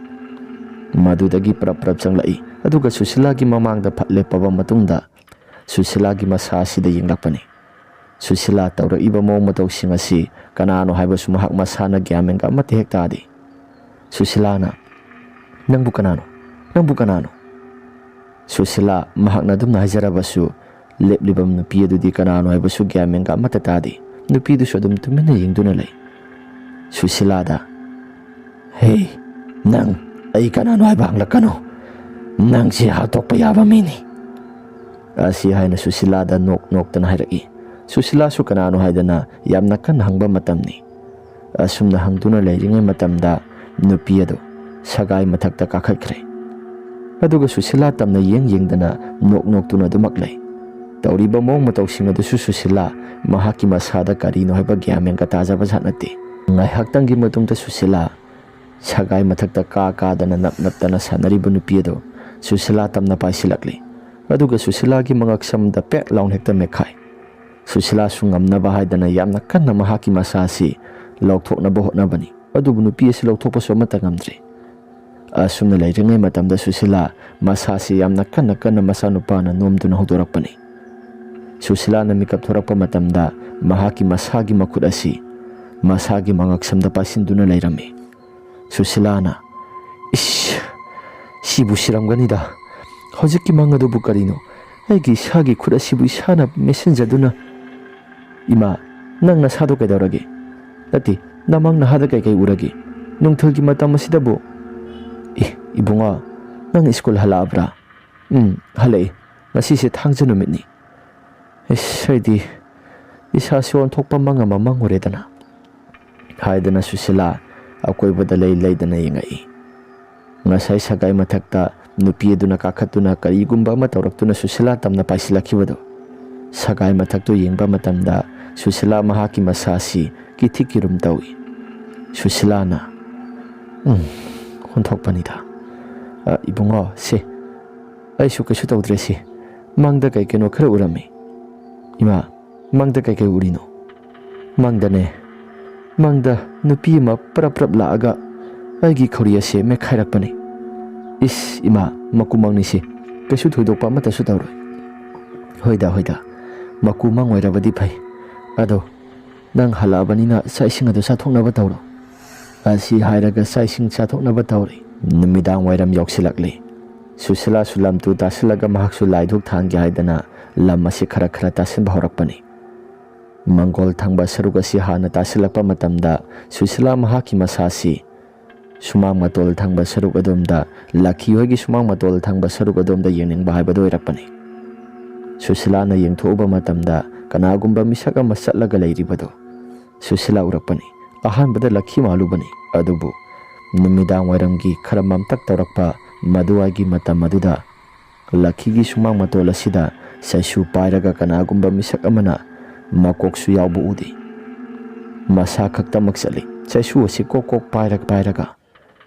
madu urakpa matamda Susila masado swai lawi kanano haidana muna yengsilubani adubu kanagumba mata sumande Susilana kaino side makoksu yawba mande aduga kanagumba misaga masatuna leiribasi hasibu karino asi haidana Susilado mahaki masanupa kokthoklaga yenghange haidana masanupado kokthokpani adubu masanupado hek tholakpa matamda swai laun hekta mangki mafam marang amata khangkhidre Susilana haujing haktangi mamangda leirambado kadai tana sakraba ima kaidorage ibunga haujing haktangi mamangda nabok lakhigi sumang matol asida misak ama makok mana somata yawba tawda salamlibani ima kanano makok yawdana satli hairibasibo aidi thajabo onthokna ngamkhidreda ibunga haujing haktangi mamangda makok yawdaba misak ama nupi amagi mongda tawraga salamlibani ima yarise ai lepirage imana yamna kiragana asi hairaga masanupa tension lephallaga lamtudo mukta sili sak thonggatpa horakpa matamni asumdana mapa Sanatomba yungauraga lakpani Sanatomba masasi hairang laaga wazaw sudumak ngangba lepti mahaki hanagi matawgumna laikai si aina mawa matalawde hairibasini aina thakpi saba matamda kanana thingba ngamgaduriba aina ngawbasisu ngawkhraponi ai ngawbasi kanagumba mata yawba satnati aingondagi hengala ngawba kanagumba mata yaroi asi hairaga Sanatomba dumak lakpani thongal mapa he yoksilakpa matamda mahaksu sandal asi nali haidana laukthokhtuna dumak lai tungthangba saruka somsida Sanatomba kanagumba misakama inarakpagumna Sanatomba mahakim tungthangba saruka somsida kanagumba ama taping lakpani Sanatomba karino haidana tungthangba saruka somda laibasi mahaksu haipet leithoklaga yingluba matamda kanagumba ama tawiramdi Sanatomba tawreiba mo matawsing asi kanagumba ama tawraktabaduda Sanatombana tungthangba saruka sida kanagumba ama tasulairamdaba aduga haujing haktangi mamangda takiba khonjelsing aduna kari onthokpanida asi hairaga Sanatomba mamaya do leisilaga lakpani ꯑꯗꯨꯕꯨ ꯃꯃꯥꯡ ꯊꯪꯕ ꯁꯔꯨꯛ ꯑꯁꯣꯝꯁꯤꯗ ꯀꯅꯥꯒꯨꯝꯕ ꯃꯀꯣꯛ ꯌꯥꯎꯗꯕꯤ ꯅꯨꯄꯤ ꯑꯃ ꯆꯩꯁꯨ ꯁꯨꯔꯒ ꯀꯣꯛ ꯀꯣꯛ ꯂꯥꯎꯅ ꯆꯠꯂꯤꯕꯗꯨ ꯁꯅꯥꯇꯣꯝꯕ ꯎꯔꯛꯄꯅꯤ꯫ ꯁꯅꯥꯇꯣꯝꯕ ꯑꯍꯥꯟꯕꯗ ꯃꯁꯥꯁꯤ ꯀꯔꯤꯒꯨꯝꯕ ꯑꯃꯠꯇ ꯈꯜꯂꯨꯗꯕꯅꯤ, ꯑꯗꯨꯕꯨ ꯑꯁꯨꯝ ꯌꯦꯡꯁꯤꯜꯂꯛꯄ ꯃꯇꯝꯗ ꯀꯣꯛ ꯀꯣꯛ ꯂꯥꯎꯅ ꯆꯩꯁꯨ ꯁꯨꯔꯒ ꯆꯠꯂꯤꯕꯗꯨ ꯁꯅꯥꯇꯣꯝꯕ ꯈꯪꯎ ꯎꯔꯛꯄꯗ ꯃꯍꯥꯛꯀꯤ ꯃꯁꯥꯁꯤ ꯈꯪꯄ꯭ꯔꯦꯛ ꯈꯪꯏ꯫ ꯃꯃꯥꯡꯗ ꯃꯀꯣꯛ ꯌꯥꯎꯗꯕꯤ ꯅꯨꯄꯤ ꯑꯃ ꯆꯠꯂꯤꯕꯗꯨ ꯁꯅꯥꯇꯣꯝꯕ ꯃꯍꯥꯛꯀꯤ ꯃꯁꯥꯁꯤ ꯈꯣꯡꯐꯝ ꯑꯗꯨ ꯈꯔ ꯍꯜꯂꯒ ꯇꯨꯡꯗ ꯈꯔ ꯍꯜꯂꯤ ꯃꯍꯥꯛꯁꯨ꯫ ꯁꯅꯥꯇꯣꯝꯕꯅ "ꯍꯩ, ꯀꯅꯥꯅꯣ? ꯅꯀꯣꯛ ꯌꯥꯎꯗꯕꯤ ꯆꯠꯂꯤꯕꯗꯨ ꯀꯅꯥꯅꯣ? ꯍꯩ, ꯀꯅꯥꯅꯣ?" ꯑꯁꯤ ꯍꯥꯏꯔꯒ ꯍꯪꯕꯅꯤ꯫ ꯃꯃꯥꯡꯗ ꯃꯀꯣꯛ ꯌꯥꯎꯗꯕꯤ ꯅꯨꯄꯤ ꯑꯃ ꯆꯠꯂꯤꯕꯗꯨ ꯁꯅꯥꯇꯣꯝꯕ ꯇꯝꯅ ꯃꯃꯥꯏ ꯂꯩꯁꯤꯜꯂꯛꯄꯅꯤ꯫ ꯑꯗꯨꯒꯗꯤ ꯁꯅꯥꯇꯣꯝꯕ ꯃꯍꯥꯛꯀꯤ ꯃꯁꯥꯁꯤ ꯑꯃꯨꯛꯀ ꯍꯦꯟꯅ ꯀꯤꯔꯦ꯫ ꯃꯈꯨꯠ ꯑꯃꯅ ꯆꯩꯁꯨ ꯄꯥꯏ, ꯑꯗꯨꯒ ꯃꯈꯨꯠ ꯑꯃꯅ ꯃꯀꯣꯛ ꯑꯗꯨ ꯄꯥꯏꯔꯒ ꯁꯅꯥꯇꯣꯝꯕ ꯇꯝꯅ ꯃꯃꯥꯏ ꯂꯩꯁꯤꯜꯂꯛꯄꯅꯤ꯫ ꯅꯨꯄꯤ ꯑꯗꯨ ꯑꯇꯩ ꯀꯅꯥꯒꯨꯝꯕ ꯑꯃꯠꯇ ꯅꯠꯂꯝꯗꯦ, ꯌꯨꯝꯊꯪꯅꯕꯗ ꯂꯩꯔꯤꯕ ꯂꯛꯈꯤ ꯑꯣꯏꯔꯝꯃꯤ꯫ ꯁꯅꯥꯇꯣꯝꯕ ꯃꯁꯥꯁꯤ ꯈꯪꯂꯥꯎ ꯂꯥꯎꯏ, ꯑꯗꯨꯒ ꯁꯅꯥꯇꯣꯝꯕ ꯃꯍꯥꯛꯀꯤ ꯃꯁꯥꯁꯤ ꯇꯨꯡꯗ ꯈꯔ ꯍꯜꯂꯒ ꯆꯠꯂꯤ꯫ ꯑꯗꯨꯕꯨ ꯇꯨꯡꯗ ꯍꯜꯂꯒ ꯆꯠꯂꯕꯁꯨ ꯃꯍꯥꯛꯀꯤ ꯃꯁꯥꯁꯤ ꯌꯨꯒꯤ ꯅꯤꯁꯥꯒ ꯂꯣꯏꯅ ꯍꯦꯛ ꯍꯜꯂꯤ꯫ ꯁꯅꯥꯇꯣꯝꯕꯅ "ꯏꯟꯗꯣꯟ ꯂꯛꯈꯤ, ꯏꯟꯗꯣꯟ ꯂꯛꯈꯤ" ꯑꯁꯤ ꯍꯥꯏꯔꯒ ꯂꯛꯈꯤ ꯍꯥꯏꯔꯒ ꯃꯍꯥꯛꯁꯨ ꯀꯧꯏ꯫ ꯑꯁꯨꯝꯅ ꯂꯩꯔꯤꯉꯩ ꯃꯇꯝꯗ ꯁꯅꯥꯇꯣꯝꯕꯒꯤ ꯇꯨꯡ ꯊꯪꯕ ꯁꯔꯨꯛ ꯑꯗꯣꯝꯗ ꯀꯅꯥꯒꯨꯝꯕ ꯑꯃꯃꯨꯛ ꯐꯠ ꯂꯥꯎꯅ ꯆꯠꯈꯤ꯫ ꯇꯧꯔꯛꯏꯕ ꯃꯑꯣꯡ ꯃꯇꯧꯁꯤꯡ ꯑꯁꯤꯗ ꯁꯅꯥꯇꯣꯝꯕ ꯃꯃꯥꯏꯗꯣ ꯑꯃꯨꯛ ꯂꯩꯁꯤꯜꯂꯒ ꯌꯦꯡꯁꯤꯜꯂꯨꯕꯅꯤ, ꯑꯗꯨꯕꯨ ꯀꯅꯥꯒꯨꯝꯕ ꯑꯃꯠꯇ ꯑꯃꯨꯛ ꯂꯩꯔꯝꯗꯦ꯫ ꯃꯃꯥꯡ ꯊꯪꯕ ꯁꯔꯨꯛ ꯑꯁꯣꯝꯁꯤꯗ ꯃꯃꯥꯏ ꯑꯁꯤ ꯑꯃꯨꯛ ꯂꯩꯊꯣꯔꯛꯄ ꯃꯇꯝꯗ ꯍꯧꯖꯤꯛ ꯉꯥꯏꯍꯥꯛꯇꯪꯒꯤ ꯃꯃꯥꯡꯗ ꯂꯩꯔꯝꯕ ꯅꯨꯄꯤ ꯑꯗꯨ ꯑꯃꯨꯛ ꯂꯩꯔꯝꯗ꯭ꯔꯦ꯫ ꯑꯁꯨꯝꯅ ꯁꯅꯥꯇꯣꯝꯕ ꯃꯍꯥꯛꯀꯤ ꯃꯁꯥꯁꯤ ꯀꯤꯊꯤ ꯀꯤꯔꯨꯝ ꯇꯧꯔꯒ ꯂꯥꯛꯂꯤ꯫ ꯃꯌꯨꯝꯗ ꯄ꯭ꯔꯞ ꯂꯥꯛꯂꯤ꯫ ꯁꯅꯥꯇꯣꯝꯕ ꯃꯍꯥꯛꯀꯤ ꯅꯨꯄꯤꯗ ꯄꯥꯎꯁꯤꯡ ꯑꯗꯨ ꯇꯝꯁꯤꯔꯥ ꯈꯜꯂꯤ, ꯑꯗꯨꯕꯨ ꯅꯨꯄꯥꯅꯤ꯫ ꯅꯨꯃꯤꯗꯥꯡꯒꯤ ꯃꯇꯝꯗ ꯆꯠꯊꯣꯛ ꯈꯣꯠꯇꯣꯛꯄ ꯇꯧꯕꯁꯤ ꯁꯅꯥꯇꯣꯝꯕꯁꯨ ꯃꯍꯥꯛꯀꯤ ꯅꯨꯄꯤꯗ ꯄꯥꯎꯁꯤꯡ ꯑꯁꯤ ꯇꯝꯃꯨꯔꯒ ꯑꯃꯨꯛꯁꯨ ꯅꯨꯄꯥ ꯊꯣꯛꯇꯕ ꯃꯥꯟꯈꯤꯗ꯭ꯔꯥ ꯍꯥꯏꯔꯒ ꯃꯍꯥꯛꯀꯤ ꯋꯥꯈꯜꯗꯁꯨ ꯈꯔ ꯈꯟꯖꯥꯟꯅꯔꯛꯄꯅꯤ꯫ ꯑꯁꯨꯝꯅ ꯁꯅꯥꯇꯣꯝꯕ ꯏꯃꯨꯡꯗ ꯆꯪꯂꯛꯏ꯫ ꯉꯥꯏꯍꯥꯛꯇꯪꯒꯤ ꯃꯃꯥꯡꯗ ꯎꯈꯤꯕ ꯄꯨꯝꯅꯃꯛꯁꯤꯡ ꯑꯗꯨ ꯃꯍꯥꯛꯀꯤ ꯃꯁꯥꯗ ꯀꯤꯕꯁꯨ ꯑꯃꯠꯇ ꯀꯣꯛꯇ꯭ꯔꯤ꯫ ꯁꯅꯥꯇꯣꯝꯕꯅ "ꯍꯧꯖꯤꯛ ꯉꯥꯏꯍꯥꯛꯇꯪꯒꯤ ꯃꯃꯥꯡꯗ ꯎꯈꯤꯕ ꯃꯌꯥꯝ ꯄꯨꯝꯅꯃꯛꯁꯤꯡ ꯑꯗꯨꯕꯨ ꯇꯁꯦꯡꯅ ꯑꯩꯒꯤ ꯏꯁꯥꯁꯤ ꯐꯔꯦ, ꯑꯃꯕꯨ ꯑꯣꯏꯔꯣ ꯑꯩꯒꯤ ꯅꯨꯄꯤ ꯑꯁꯤꯗ ꯄꯥꯎ ꯇꯝꯗ꯭ꯔꯒꯗꯤ ꯑꯩꯁꯨ ꯍꯧꯖꯤꯛ ꯉꯥꯏꯍꯥꯛꯇꯪꯒꯤꯗꯨ ꯅꯤꯁꯥꯒ ꯂꯣꯏꯅ ꯍꯦꯛ ꯍꯜꯂꯤꯗ, ꯇꯝꯃꯒꯦ ꯑꯩꯒꯤ ꯅꯨꯄꯤꯗ." ꯑꯁꯤ ꯍꯥꯏꯔꯒ ꯁꯅꯥꯇꯣꯝꯕ ꯆꯥꯛꯁꯪꯗ ꯄ꯭ꯔꯞ ꯆꯪꯂꯛꯏ꯫ ꯁꯨꯁꯤꯂꯥꯁꯨ ꯃꯍꯥꯛꯀꯤ ꯅꯨꯄꯥꯅ ꯆꯪꯂꯛꯄ ꯃꯇꯝꯗ ꯆꯥꯛ ꯆꯥꯅꯕ ꯍꯥꯏꯗꯅ ꯃꯍꯥꯛꯁꯨ ꯆꯥꯛ ꯁꯔꯨꯛ ꯑꯗꯨ ꯊꯤꯗꯣꯛꯇꯨꯅ ꯊꯥꯡꯗꯣꯔꯛꯂꯤ꯫ ꯁꯅꯥꯇꯣꯝꯕꯅ ꯊꯛ ꯅꯤꯛꯅ ꯑꯁꯨꯝꯅ ꯄꯥꯎ ꯇꯝꯃꯤ꯫ "ꯇꯥꯕ꯭ꯔꯥ, ꯑꯩ ꯉꯁꯤꯗꯤ ꯋꯥ ꯈꯔ ꯍꯥꯏꯒꯦ." ꯁꯨꯁꯤꯂꯥ ꯃꯍꯥꯛꯀꯤ ꯅꯨꯄꯥꯅ ꯍꯥꯏꯔꯛꯂꯤꯕ ꯋꯥꯐꯝ ꯑꯁꯤꯗ ꯃꯁꯥꯁꯤ ꯉꯛꯁꯨ ꯉꯛꯏ꯫ ꯃꯇꯝ ꯀꯨꯏꯔꯕꯒꯤ ꯇꯨꯡꯗ ꯑꯁꯨꯝꯅ ꯅꯦꯅꯥ ꯇꯥꯅ ꯍꯦꯛ ꯋꯥ ꯉꯥꯡꯂꯛꯄꯁꯤ ꯁꯨꯁꯤꯂꯥ ꯃꯁꯥꯗꯁꯨ ꯉꯛꯄ ꯐꯥꯎꯔꯤ꯫ ꯁꯨꯁꯤꯂꯥꯅ "ꯍꯥꯏꯌꯨ, ꯀꯔꯤ ꯋꯥꯅꯣ?" "ꯑꯩꯁꯤ ꯌꯨꯕꯨꯗꯤ ꯉꯥꯎꯏ, ꯑꯗꯨꯕꯨ ꯉꯁꯤ ꯑꯩꯒꯤ ꯃꯤꯠꯃꯥꯡꯃꯛꯇ ꯊꯦꯡꯅꯈꯤꯕ ꯃꯌꯥꯝ ꯄꯨꯝꯅꯃꯛꯁꯤꯡ ꯑꯗꯨ ꯇꯁꯦꯡꯅ ꯑꯩ ꯃꯪꯂ ꯇꯥꯏꯕꯪꯂ ꯒ꯭ꯌꯥꯟ ꯃꯦꯟꯒ ꯇꯥꯗ꯭ꯔꯦ." ꯑꯁꯨꯝꯅ ꯍꯦꯛ ꯍꯥꯏꯔꯛꯄ ꯃꯇꯝꯗ ꯁꯨꯁꯤꯂꯥꯅ "ꯀꯔꯤ ꯎꯔꯒꯦ?"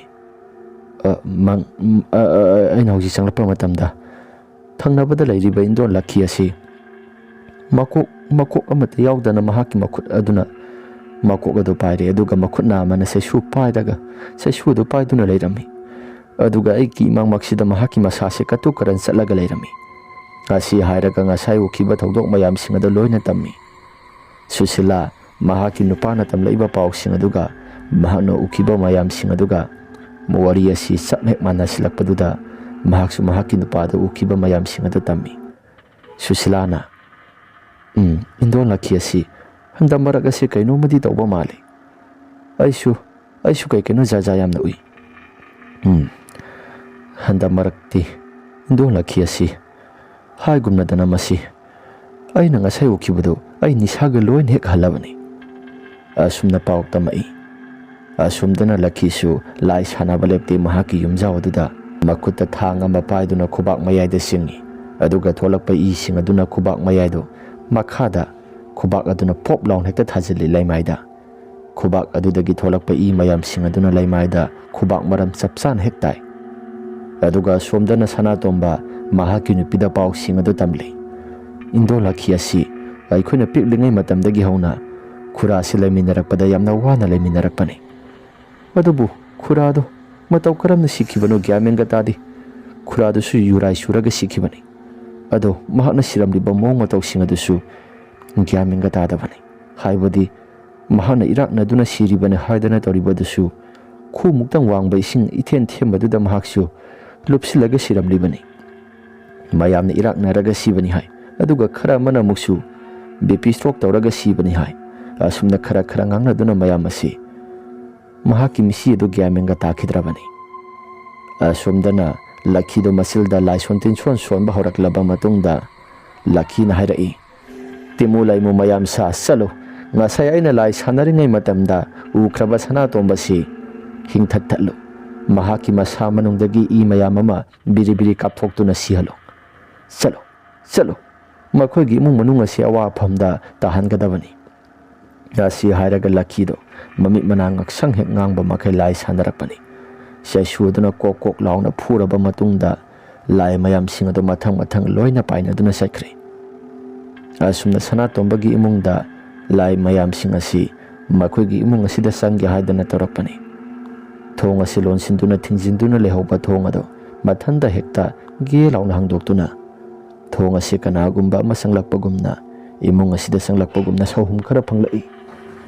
ꯃꯆꯥꯅꯨꯄꯥ ꯇꯦꯅꯤꯁꯟ ꯃꯄꯥ ꯂꯥꯛꯄꯗꯣ ꯃꯍꯥꯛꯁꯨ ꯆꯩꯔꯛꯀꯗ꯭ꯔꯥ ꯉꯥꯡꯉꯛꯀꯗ꯭ꯔꯥ ꯈꯜꯂꯒ ꯉꯟꯅ ꯑꯗꯨꯃꯛ ꯇꯨꯝꯈ꯭ꯔꯕꯅꯤ ꯑꯗꯨꯕꯨ ꯃꯄꯥꯅ ꯀꯩꯁꯨ ꯊꯣꯏꯗꯣꯛꯄ ꯑꯃꯠꯇ ꯇꯧꯔꯛꯇꯕꯁꯤꯗ ꯃꯃꯥꯒ ꯃꯄꯥꯒ ꯋꯥꯔꯤ ꯋꯥꯇꯥꯏ ꯁꯥꯟꯅꯗꯨꯅ ꯃꯍꯧꯁꯥꯒ ꯏꯃꯥ ꯃꯥꯟꯅꯗꯕ ꯃꯇꯧꯗ ꯃꯍꯥꯛꯁꯨ ꯇꯥꯔꯛꯂꯤꯕ ꯈꯣꯟꯖꯦꯜ ꯃꯌꯥꯝꯁꯤꯡ ꯑꯗꯨ ꯃꯍꯥꯛꯁꯨ ꯀꯩꯒꯨꯝꯕ ꯑꯃꯗꯤ ꯏꯉꯛꯉꯛꯏ ꯍꯥꯏꯕꯗꯤ ꯃꯄꯥꯅ ꯉꯁꯤ ꯅꯣꯡ ꯐꯥꯗꯣꯛꯈꯛ ꯑꯁꯨꯝꯅ ꯋꯥꯔꯤ ꯋꯥꯇꯥꯏ ꯁꯥꯟꯅꯗꯅ ꯃꯃꯥꯒ ꯂꯩꯔꯝꯕꯁꯤ ꯎꯕꯗ ꯇꯦꯅꯤꯁꯟ ꯌꯥꯝꯅ ꯍꯔꯥꯎꯖꯩ ꯑꯗꯨꯕꯨ ꯊꯣꯡ ꯍꯥꯡꯗꯣꯔꯛꯂꯤꯕ ꯃꯑꯣꯡ ꯃꯇꯧꯁꯤꯡ ꯑꯁꯤꯗꯤ ꯇꯦꯅꯤꯁꯟ ꯀꯅꯥꯅꯣ ꯍꯥꯏꯗꯨꯅ ꯊꯣꯛꯇꯨꯅ ꯍꯦꯛ ꯌꯦꯡꯂꯨꯏ ꯑꯁꯨꯝꯅ ꯊꯣꯛꯇꯨꯅ ꯍꯦꯛ ꯌꯦꯡꯂꯨꯕ ꯃꯇꯝꯗ ꯁꯨꯃꯥꯡ ꯃꯇꯣꯜ ꯑꯗꯨꯗ ꯀꯅꯥꯒꯨꯝꯕ ꯃꯤꯑꯣꯏ ꯈꯔ ꯁꯟꯁꯥꯔ ꯁꯥꯔꯒ ꯃꯀꯣꯛ ꯌꯥꯎꯗꯕ ꯃꯈꯨꯠ ꯌꯥꯎꯗꯕ ꯃꯌꯥꯝ ꯑꯃ ꯀꯣꯏꯆꯠ ꯆꯠꯂꯒ ꯂꯩꯕꯗꯣ ꯇꯦꯅꯤꯁꯟ ꯎꯊꯣꯛꯎꯔꯦ ꯇꯦꯅꯤꯁꯟ ꯃꯁꯥꯁꯦ ꯀꯤꯕ ꯍꯦꯟꯃꯟꯗꯅ ꯊꯣꯡ ꯑꯗꯨ ꯒꯝ ꯂꯥꯎꯅ ꯍꯦꯛꯇ ꯊꯤꯡꯖꯤꯜꯂꯤ ꯑꯗꯨꯒ ꯆꯥꯛꯈꯨꯝꯂꯣꯝꯗ ꯄ꯭ꯔꯞ ꯆꯪꯂꯛꯄꯅꯤ ꯑꯁꯨꯝꯅ ꯆꯪꯂꯛꯄ ꯃꯇꯝꯗ ꯇꯦꯅꯤꯁꯟ ꯃꯍꯥꯛꯀꯤ ꯃꯄꯥꯗ ꯑꯁꯨꯝꯅꯁꯨ ꯍꯥꯏꯔꯛꯏ ꯕꯕꯥ ꯁꯨꯃꯥꯡ ꯃꯇꯣꯜ ꯑꯁꯤꯗ ꯀꯅꯥꯒꯨꯝꯕ ꯑꯃ ꯂꯩꯍꯧꯔꯦ ꯃꯈꯣꯏ ꯈꯔ ꯂꯩꯍꯧꯏ ꯁꯅꯥꯇꯣꯝꯕ ꯍꯥ ꯁꯨꯃꯥꯡ ꯃꯇꯣꯜꯗ ꯑꯁꯤ ꯍꯥꯏꯔꯒ ꯁꯅꯥꯇꯣꯝꯕ ꯃꯈꯨꯠꯇ ꯇꯣꯔꯆ ꯂꯥꯏꯠ ꯑꯃ ꯄꯥꯏꯔꯒ ꯄ꯭ꯔꯞ ꯊꯣꯛꯇꯨꯅ ꯍꯦꯛ ꯌꯦꯡꯂꯨꯏ ꯑꯗꯨꯕꯨ ꯀꯅꯥꯒꯨꯝꯕ ꯑꯃꯠꯇ ꯂꯩꯔꯝꯗꯦ ꯁꯅꯥꯇꯣꯝꯕꯅ ꯀꯅꯥꯒꯨꯝꯕ ꯑꯃꯠꯇꯁꯨ ꯂꯩꯇꯦ ꯑꯗꯨꯒ ꯏꯆꯥꯅꯨꯄꯥꯁꯤꯅ ꯀꯅꯥꯒꯨꯝꯕ ꯈꯔ ꯂꯩꯔꯦ ꯍꯥꯏꯔꯤꯕꯁꯤ ꯃꯇꯧ ꯀꯔꯝꯅꯅꯣ ꯁꯤꯗꯤ ꯆꯪꯉꯒꯦ ꯑꯁꯤ ꯍꯥꯏꯅ ꯃꯃꯥꯏ ꯑꯁꯤ ꯐꯠ ꯂꯩꯁꯤꯜꯂꯛꯄ ꯃꯇꯝꯗ ꯃꯩ ꯑꯁꯤꯁꯨ ꯐꯨꯠ ꯂꯥꯎꯅ ꯍꯦꯛꯇ ꯃꯨꯠꯈꯤ ꯑꯗꯨꯒ ꯇꯦꯅꯤꯁꯟ ꯃꯍꯥꯛꯁꯨ ꯕꯕꯥ ꯏꯃꯥ ꯍꯥꯏꯔꯒ ꯀꯧꯔꯛꯄꯅꯤ ꯃꯃꯥ ꯁꯨꯁꯤꯂꯥꯗꯤ ꯃꯅꯥꯛꯇ ꯑꯗꯨꯃꯛ ꯂꯩ ꯃꯄꯥ ꯁꯅꯥꯇꯣꯝꯕꯗꯤ ꯃꯩ ꯑꯗꯨ ꯀꯥꯞꯇꯅ ꯃꯍꯥꯛꯁꯨ ꯆꯪꯒꯦ ꯍꯥꯏꯗꯅ ꯇꯧꯔꯛꯄ ꯇꯥꯟꯖꯥꯅꯤ ꯃꯍꯥꯛꯀꯤ ꯇꯨꯡ ꯊꯪꯕ ꯁꯔꯨꯛ ꯑꯁꯣꯝꯁꯤꯗ ꯀꯅꯥꯒꯨꯝꯕ ꯑꯃ ꯂꯥꯛꯄꯒꯨꯝꯅ ꯁꯅꯥꯇꯣꯝꯕ ꯃꯍꯥꯛꯀꯤ ꯃꯁꯥꯗ ꯐꯥꯎꯔꯛꯂꯤ ꯁꯅꯥꯇꯣꯝꯕ ꯃꯃꯥꯏ ꯑꯁꯤ ꯐꯠ ꯂꯩꯊꯣꯛꯇꯨꯅ ꯍꯦꯛ ꯌꯦꯡꯂꯨꯕ ꯃꯇꯝꯗ ꯌꯥꯝꯅ ꯀꯤꯔꯕ ꯁꯛꯇꯝ ꯑꯃꯗ ꯃꯀꯣꯛ ꯌꯥꯎꯗꯕ ꯅꯨꯄꯤ ꯑꯃ ꯃꯃꯥꯡꯃꯛꯁꯤꯗ ꯆꯩꯁꯨ ꯑꯃ ꯄꯥꯏꯗꯨꯅ ꯍꯅꯨꯕꯤ ꯑꯃꯒꯤ ꯃꯇꯧꯒꯨꯝꯅ ꯂꯩꯔꯝꯃꯤ ꯃꯗꯨ ꯎꯔꯨꯕ ꯃꯇꯝꯗ ꯁꯅꯥꯇꯣꯝꯕ ꯃꯁꯥꯁꯤ ꯈꯪꯂꯥꯎ ꯂꯥꯎꯏ ꯑꯃꯨꯕꯤꯁꯤꯁꯨ ꯁ꯭ꯋꯥꯏ ꯂꯥꯎꯅ ꯍꯦꯛꯇ ꯃꯥꯡꯈꯤ ꯃꯨꯁꯤꯟ ꯃꯨꯅ ꯃꯀꯣꯛ ꯌꯥꯎꯗꯕꯤ ꯅꯨꯄꯤ ꯑꯃ ꯍꯅꯨꯕꯤ ꯑꯃꯒꯤ ꯃꯇꯧꯒꯨꯝꯅ ꯇꯧꯔꯝꯕꯗꯣ ꯑꯁꯨꯝꯅ ꯃꯥꯡꯈꯤꯕ ꯃꯇꯝꯗ ꯁꯅꯥꯇꯣꯝꯕ ꯃꯍꯥꯛꯀꯤ ꯃꯁꯥꯁꯤ ꯆꯞ ꯌꯨꯡꯅ ꯍꯦꯛꯇ ꯂꯦꯞꯄꯒ ꯂꯩ ꯑꯁꯨꯝꯅ ꯂꯩꯔꯤꯉꯩ ꯃꯇꯝꯗ ꯁꯨꯁꯤꯂꯥꯁꯨ ꯄ꯭ꯔꯞ ꯆꯦꯟꯊꯣꯔꯛꯂꯤ ꯑꯗꯨꯒ ꯃꯍꯥꯛꯀꯤ ꯅꯨꯄꯥꯗ ꯀꯧꯏ ꯁꯅꯥꯇꯣꯝꯕ ꯒ꯭ꯌꯥꯟ ꯄꯥꯛꯅ ꯇꯥꯗꯦ ꯑꯗꯨꯕꯨ ꯁꯅꯥꯇꯣꯝꯕ ꯀꯣꯟꯅ ꯊꯪꯗ ꯀꯧꯔꯛꯂꯕ ꯃꯇꯝꯗ ꯍꯟꯖꯤꯟ ꯃꯁꯥꯁꯦ ꯒ꯭ꯌꯥꯟ ꯂꯥꯛꯂꯦ ꯁꯅꯥꯇꯣꯝꯕꯅ ꯍꯧꯖꯤꯛꯀꯤꯗꯣ ꯀꯔꯤꯅꯣ ꯍꯧꯖꯤꯛꯀꯤꯗꯣ ꯃꯪꯂ ꯇꯥꯏꯕꯪꯂ ꯑꯩ ꯒ꯭ꯌꯥꯟ ꯃꯦꯟꯒ ꯑꯃꯠꯇ ꯇꯥꯗ꯭ꯔꯦ ꯑꯁꯤ ꯍꯥꯏꯔꯒ ꯁꯅꯥꯇꯣꯝꯕ ꯃꯁꯥꯗꯨ ꯀꯤꯅ ꯂꯩꯔꯤꯉꯩ ꯃꯇꯝꯗ ꯃꯍꯥꯛꯀꯤ ꯃꯁꯥꯁꯤ ꯁꯥꯎꯍꯨꯝ ꯈꯔ ꯂꯥꯛꯄ ꯍꯧꯔꯛꯂꯤ ꯑꯁꯣꯝꯗꯅ ꯂꯥꯛꯈꯤ ꯈꯣꯏꯔꯨꯅ ꯁꯥꯕ ꯃꯤꯇꯝ ꯑꯃ ꯄꯥꯏꯈꯠꯂꯒ ꯁꯅꯥꯇꯣꯝꯕꯒꯤ ꯃꯃꯤꯡ ꯁꯣꯜꯂꯤ ꯑꯗꯨꯒ ꯃꯤꯇꯝ ꯑꯗꯨꯗ ꯆꯛ ꯂꯥꯎꯅ ꯍꯦꯛꯇ ꯊꯤꯟꯖꯤꯜꯂꯤ ꯁꯣꯝꯗꯅ ꯃꯕꯨꯛ ꯃꯅꯥꯗꯨ ꯂꯦꯡꯉꯤ ꯊꯤꯜꯂꯤ ꯍꯥꯏꯗꯅ ꯁꯅꯥꯇꯣꯝꯕ ꯃꯁꯥꯁꯤ ꯂꯩꯃꯥꯏꯗ ꯊꯔꯣ ꯑꯣꯟꯕ ꯍꯧꯔꯛꯂꯤ ꯁꯅꯥꯇꯣꯝꯕꯒꯤ ꯃꯑꯣꯡ ꯃꯇꯧꯁꯤꯡ ꯑꯁꯤꯗ ꯃꯆꯥꯅꯨꯄꯥ ꯇꯦꯅꯤꯁꯟ ꯑꯃꯗꯤ ꯃꯍꯥꯛꯀꯤ ꯅꯨꯄꯤ ꯁꯨꯁꯤꯂꯥ ꯒ꯭ꯌꯥꯟ ꯃꯦꯟꯒ ꯇꯥꯗ꯭ꯔꯤ ꯌꯨꯝꯊꯪꯅꯕꯁꯤꯡ ꯑꯁꯤꯁꯨ ꯀꯅꯥꯒꯨꯝꯕ ꯑꯃꯠꯇ ꯂꯩꯇꯦ ꯇꯁꯦꯡꯅ ꯍꯥꯏꯔꯕꯗ ꯌꯨꯝꯊꯪꯅꯕꯗ ꯂꯛꯈꯤ ꯅꯠꯇꯅ ꯃꯈꯣꯏꯒꯤ ꯀꯅꯥꯒꯨꯝꯕ ꯑꯃꯠꯇ ꯂꯩꯇꯦ ꯑꯁꯨꯝꯅ ꯁꯨꯁꯤꯂꯥꯅ ꯍꯥꯏꯔꯛꯏ ꯏꯕꯨꯡꯉꯣ ꯆꯠꯂꯣ ꯅꯕꯣꯛ ꯂꯛꯈꯤꯗꯣ ꯑꯃꯨꯛꯇ ꯀꯧꯔꯨꯁꯣ ꯅꯕꯣꯛ ꯂꯛꯈꯤ ꯅꯠꯇꯅ ꯑꯩꯈꯣꯏꯒꯤ ꯌꯨꯝꯊꯪꯅꯕꯁꯦ ꯀꯅꯥꯒꯨꯝꯕ ꯑꯃꯠꯇ ꯂꯩꯇꯦ ꯑꯁꯤ ꯍꯥꯏꯗꯅ ꯃꯍꯥꯛꯀꯤ ꯃꯆꯥꯅꯨꯄꯥ ꯇꯦꯅꯤꯁꯟ ꯑꯗꯨ ꯄ꯭ꯔꯞ ꯂꯥꯛꯏ꯫ ꯂꯛꯈꯤ ꯍꯣꯏ ꯇꯝꯅ ꯂꯥꯛꯏ ꯑꯗꯨꯒ ꯂꯛꯈꯤ ꯑꯕꯣꯛ ꯂꯛꯈꯤ ꯍꯥꯏꯗꯅ ꯀꯧꯏ꯫ ꯑꯁꯨꯝꯅ ꯀꯧꯖꯔꯕꯁꯨ ꯂꯛꯈꯤ ꯋꯥ ꯃꯆꯦꯠ ꯑꯃꯠꯇ ꯈꯨꯝꯂꯛꯇꯦ꯫ ꯑꯁ ꯕꯕꯥꯒꯤ ꯐꯤꯕꯝ ꯑꯗꯨꯗꯤ ꯀꯃꯥꯏꯅ ꯇꯧꯗꯣꯏꯕ ꯁꯤꯗꯤ? ꯑꯁꯤ ꯍꯥꯏꯔꯒ ꯃꯌꯨꯝꯗ ꯑꯃꯨꯛ ꯆꯦꯜꯂꯛꯏ꯫ ꯑꯗꯨꯕꯨ ꯇꯦꯅꯤꯁꯟ ꯍꯦꯛ ꯆꯦꯜꯂꯛꯄ ꯃꯇꯝꯗ ꯃꯍꯥꯛꯀꯤ ꯇꯨꯡ ꯊꯪꯕ ꯁꯔꯨꯛ ꯑꯁꯣꯝꯁꯤꯗ ꯀꯅꯥꯒꯨꯝꯕ ꯃꯤꯑꯣꯏ ꯈꯔꯅ ꯇꯥꯟꯅꯔꯛꯄ ꯂꯦꯞꯄ ꯂꯩꯇꯦ꯫ ꯇꯦꯅꯤꯁꯟꯁꯨ ꯍꯟꯅ ꯌꯦꯡꯕ ꯇꯧꯗ ꯑꯗꯨꯃꯛ ꯆꯦꯜꯂꯛꯄꯅꯤ꯫ ꯑꯁꯨꯝꯅ ꯃꯌꯨꯝꯗ ꯌꯧꯔꯕ ꯃꯇꯝꯗ ꯇꯦꯅꯤꯁꯟ ꯃꯃꯥꯗ ꯑꯁꯨꯝ ꯍꯥꯏꯔꯛꯏ, ꯏꯃꯥ, ꯑꯕꯣꯛ ꯂꯛꯈꯤꯗꯣ ꯀꯧꯔꯁꯨ ꯑꯃꯠꯇ ꯇꯥꯍꯧꯗꯦ꯫ ꯑꯩ ꯏꯁꯥ ꯏꯊꯟꯇ ꯑꯗꯨꯃꯛ ꯆꯦꯜꯂꯛꯑꯕꯅꯤ꯫ ꯑꯕꯣꯛ ꯂꯛꯈꯤꯗꯣ ꯑꯃꯠꯇꯁꯨ ꯇꯥꯍꯧꯗꯦ꯫ ꯌꯥꯔꯦ, ꯅꯄꯥꯁꯤ ꯈꯔ ꯂꯥꯞꯅ ꯑꯃꯨꯛꯇꯪ ꯄꯨꯁꯤꯔ ꯏꯕꯨꯡꯉꯣ? ꯌꯨꯝ ꯑꯁꯤꯗꯒꯤ ꯈꯔ ꯂꯥꯞꯊꯣꯛꯑꯒ ꯁꯤꯒꯤ ꯊꯪꯅꯕꯗ ꯂꯩꯔꯤꯕ ꯈꯔ ꯂꯥꯞꯇꯛꯅ ꯇꯥꯔꯤꯕ ꯌꯨꯝ ꯑꯁꯤ ꯃꯁꯤꯗꯩꯁꯤꯗ ꯑꯃꯨꯛꯇꯪ ꯄꯨꯁꯤꯟꯁꯤ꯫ ꯏꯃꯥ, ꯑꯩ ꯑꯗꯨ ꯇꯥꯅ ꯕꯕꯥꯁꯤ ꯆꯠꯄ ꯉꯝꯒꯗ꯭ꯔꯣ?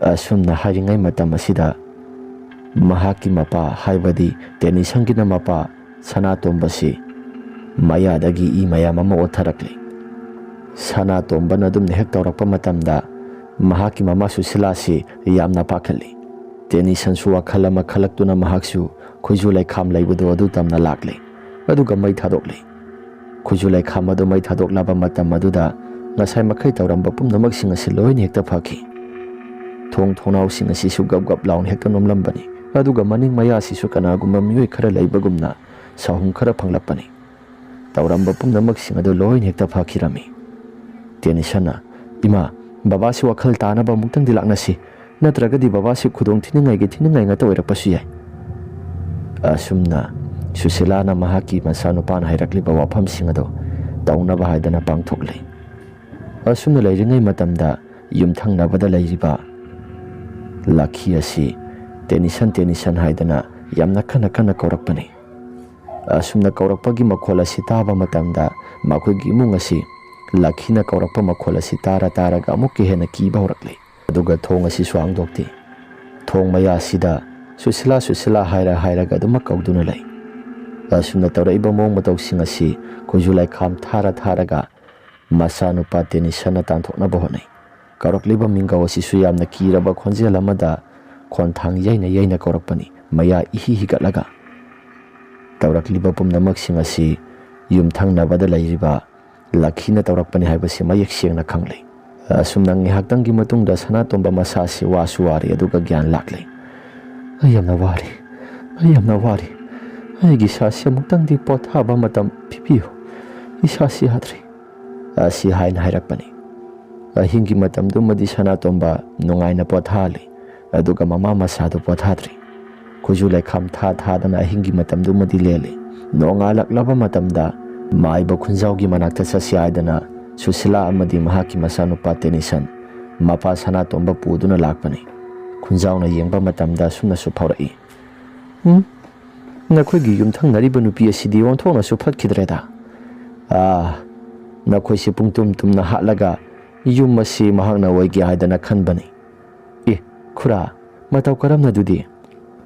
ꯃꯍꯥꯛ ꯐꯔꯕꯁꯨ ꯐꯠꯇ꯭ꯔꯕꯁꯨ ꯂꯥꯏ ꯁꯥꯟꯅꯕ ꯅꯨꯄꯤꯅꯤ꯫ ꯃꯍꯥꯛꯀꯤ ꯂꯥꯏ ꯁꯥꯟꯅꯐꯝꯁꯤ ꯍꯦꯟꯅ ꯄꯥꯛꯊꯣꯛ ꯆꯥꯎꯊꯣꯛꯅꯕꯒꯤꯗꯃꯛꯇ ꯂꯥꯏꯁꯣꯟ ꯇꯤꯟꯁꯣꯟ ꯀꯩꯅꯣ ꯈꯔ ꯇꯧꯔꯒ ꯃꯍꯥꯛꯅ ꯁꯥꯟꯅꯔꯤꯕ ꯂꯥꯏ ꯑꯁꯤ ꯃꯅꯤꯡ ꯃꯈꯥ ꯇꯝꯅꯕ ꯁꯥꯟꯅꯒꯦ ꯍꯥꯏꯗꯅ ꯋꯥꯈꯜ ꯈꯜꯂꯒ ꯇꯧꯕꯅꯤ꯫ ꯑꯁ ꯈꯨꯔꯥ, ꯑꯗꯨꯗꯤ ꯃꯇꯧ ꯀꯔꯝꯅ ꯐꯍꯟꯒꯅꯤ ꯁꯤꯗꯤ? ꯌꯥꯅꯤ ꯏꯕꯦꯝꯃ, ꯂꯩꯍꯟꯍꯟꯁꯤ ꯍꯥꯏꯕ꯭ꯔꯥ ꯅꯠꯇ꯭ꯔꯒꯅ ꯀꯔꯝ ꯇꯧꯁꯤ ꯍꯥꯏꯕꯅꯣ?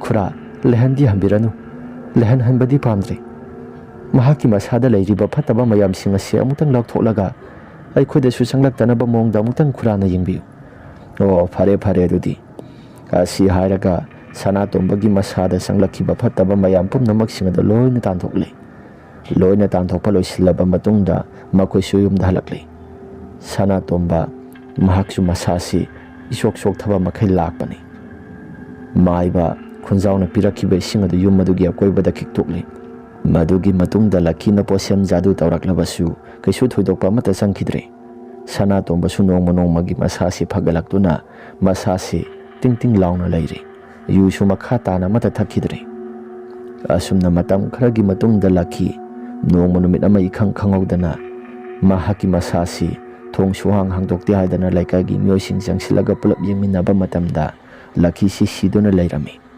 Lakhi siba matamda mahaki yumpham asisu laifam timpham yamna kalli haidana amaiba khunjauna tawraga losingkhi. Mahakna hana sanaramba lai mayam singado. Asumna losingkhiba matamda Sanatomba mahaksu gyan tana dumak laikre. Nisa pusa mata sakidre. Mama mapa ani na nungsi chana na laiba mataudu uba matamda matam kuina sang na nungsi chana na laiba panglaktraba Tennyson mahaksu harawi. Asumna makha tarakpada Lakhi laikhidaba matung kaisu thudokpa tawraktrabaduda makoi sunungai na dumak laikre. Wari ase matang asida losinjare. Wari ase nungai birabadi like amadi subscribe share tawbiramo haiduna jari. Phare mayam madudi ngasigidi matang asida losinjarabanina mathangi warida muhanna thengnarasi.